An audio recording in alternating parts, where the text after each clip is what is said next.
Retail politics, anti-Trump gamble pays off for Urban Outfitters. What started out as a dumb joke, according to its creator, comedian Dave Ross, became popular enough that Urban Outfitters URBN contacted him about a licensing agreement.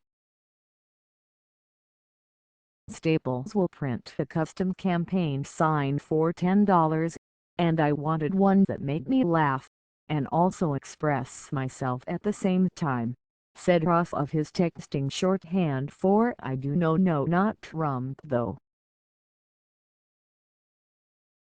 2 hours after posting the photo of his sign on Twitter, it had been retweeted 4,000 times and people were already selling bootleg merchandise using his idea.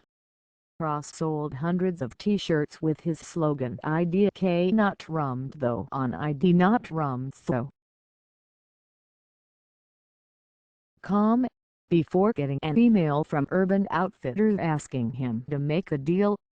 The licensing company told me that this is one of the most successful designs they've worked on with Urban Outfitters, Ross said. They did a preliminary run of 300 t-shirts, which sold out in less than one day, and the next order was 4,000. And, unlike past forays in which the youth-minded retailer wound up apologizing and pulling merchandise, think red-stained vintage Kent State sweatshirt or its peachy head shampoo for suicidal hair, Urban Outfitters is unlikely to draw heat for its latest politically inspired merchandise. So say branding experts, who argue that t-shirts and coffee mugs bashing the presumed Republican presidential nominee merely reflect the contentiousness of the current political climate. Urban Outfitters. It is rare for major retailers to be political, let alone in such a divisive manner. Most simply showcase their levels of patriotism at relevant times during the year. Jennifer Brandner, a spokeswoman at ShopperTrak Chicago USA, emailed. Urban Outfitters' decision to offer the Trump t-shirt is, however, in line with the offbeat nature that their products have been known for in recent years and that capitalizes on the contentious nature of the 2016 election. Melissa Arnulf, the senior vice president at Levick, the communications firm specializing in crisis and issues management, said that the usual playbook no longer applies, given the unusual election season. "I think all the normal rules are off," Arnulf said. Urban Outfitters is known for hitting on what is trendy, and it is trendy right now to really not to like Donald Trump.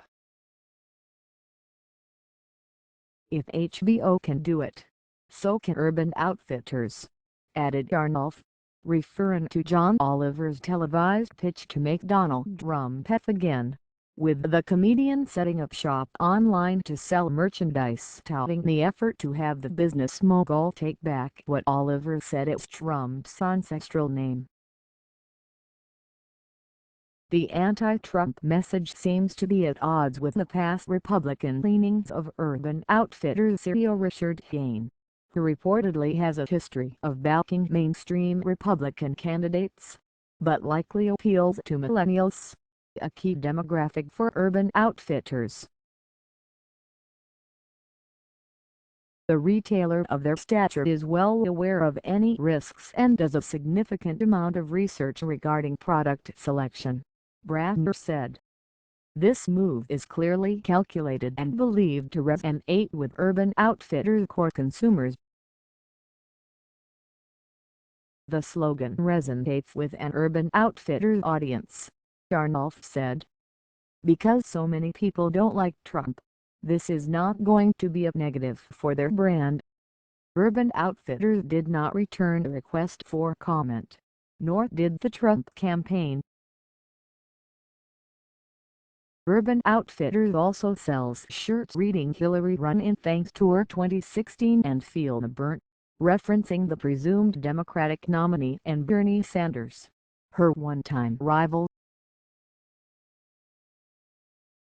As for Rawls, unless an independent candidate pops up that he views as viable, he is not longer in the do not know camp. If we're talking Hillary versus Trump, I am with Hillary all the way.